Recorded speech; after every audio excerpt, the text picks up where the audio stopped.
Good evening, everyone. My name is Brynley Miller, and I'm going to be reading A Christmas Bell for Anya, written by Chris and Evie Stewart and illustrated by Ben Sowards. A Christmas Bell for Anya.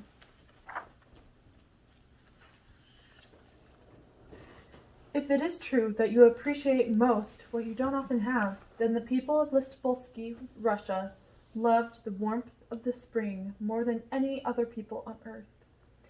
The Siberian winters were long, cold, bitter, and mercilessly dark. Week after week, the snow would gather until the Sayan mountains around the village were an unending blanket of smooth white snow. The skies were almost always gray and lifeless, though there were occasional days when the north wind would blow, clearing the air to an eye-piercing blue. The people of Listopolsky lived simple lives. They didn't have a lot: a little wood for their fires, a little oil for their lamps. They didn't expect very much, yet they always had hope, and they always had their families, and that seemed to be enough. During the winter of 1917, the entire state of Russia had fallen into dark and tumultuous times, as the reign of the Tsars had come to a terrible, violent end. What was to replace it, the people of Listopolsky didn't know, but rumors of marauding soldiers and war had reached the village, leaving the villagers with dark concerns to fill the long nights. Anya was 8 years old when she became aware of the violent upheaval around her. Though she was young, she was particularly sensitive for her age, and she knew, sometimes even more than the others, that a great danger was near. Through the long winter, she and her father would often sit next to their fire, talking and listening to the cold wind blow outside. On these evenings, her father would sometimes gaze at her and think, so much like her mother, the same bright smile, the same dark eyes. He loved Anya more than anything he had left in this world. Though Listopolsky was but a small village, there was one thing it was famous for. You see, the village artisans created the finest Christmas bells in the world, the red brass producing the clearest sound one could hear. Because of this, Listopolsky had a Christmas tradition that went back many generations. Each year, the newest baby boy from the village was selected to represent the Christ child. On Christmas morning, he would be wrapped in a blanket and laid in a manger in the town square. 12 village girls, dressed as angels, were selected to stand around the child, each of them sounding her bell to ring in Christmas morn.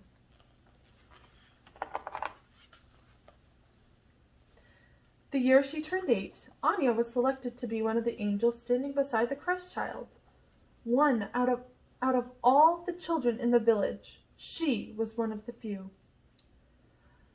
As Christmas approached, she lay awake, the blankets pulled completely over the top of her head, dreaming of the morning when she would ring her own bell.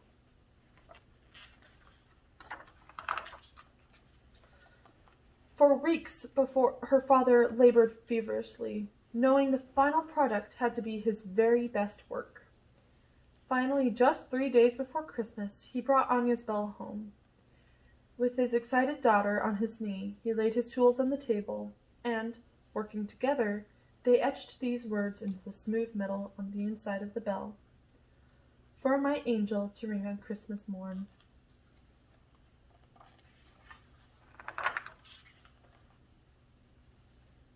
Anya watched, her eyes blazing, as her father etched the words. Then she picked up the bell and held it as if it were made of pure gold. Turning to her father, she put her slender arms around his neck. I really want to ring my bell Christmas morning, she said. He nodded at her happily. I know that you do. I love you, Father, she whispered, as she clutched her bell.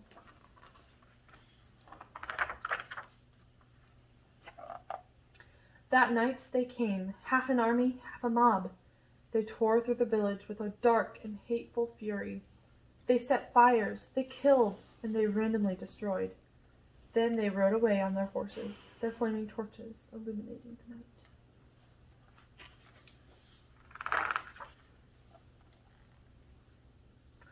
Morning found Anya's father weeping over his child. He had wrapped her in a blanket and held her until her tiny body was cold.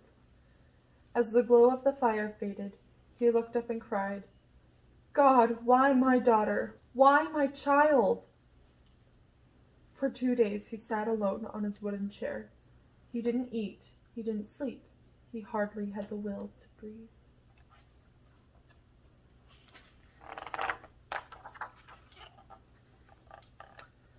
Afraid of the anger and the pain that consumed him, his soul cried out in anguish and loneliness.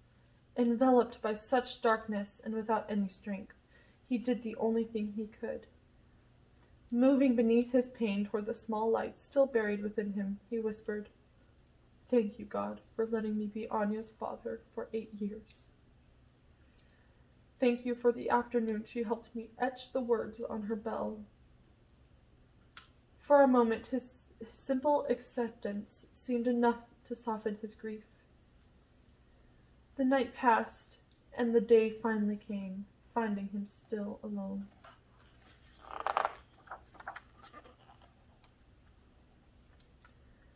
He listened to the village outside his home coming to life, the sound of people, some of them singing, then children's voices. Hard as their lot had become, the villagers knew they had to go on with their lives. He forced himself to his feet and turned toward his cottage door. Numb and silent, he slowly walked to the village square, gathering with the others. He knelt at the manger of the Christ child, then lifted his eyes to the angels, each of them holding a bell. And as the young girls began their ringing, he listened to the pealing of the bells and knew that the message of Christmas was real.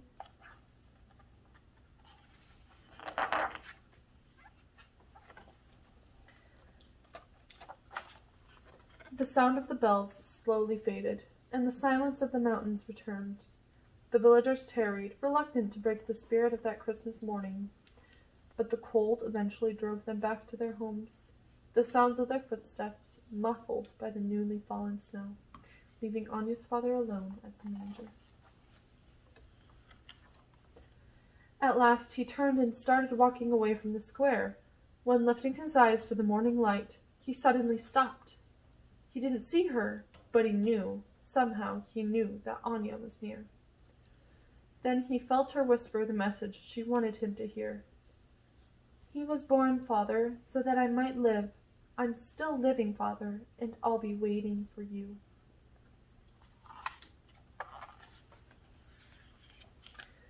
He fell to his knees in the snow, overcome with relief and gratitude. A sudden warmth seemed to fill him as her words touched his heart. "Ring the bell for me, Father. Ring it every Christmas morn. He was born, and he lives now. So think of him, think of me, and ring our bell every Christmas morn." The end. Hope you had a great time listening to this story. Have a very Merry Christmas, everybody.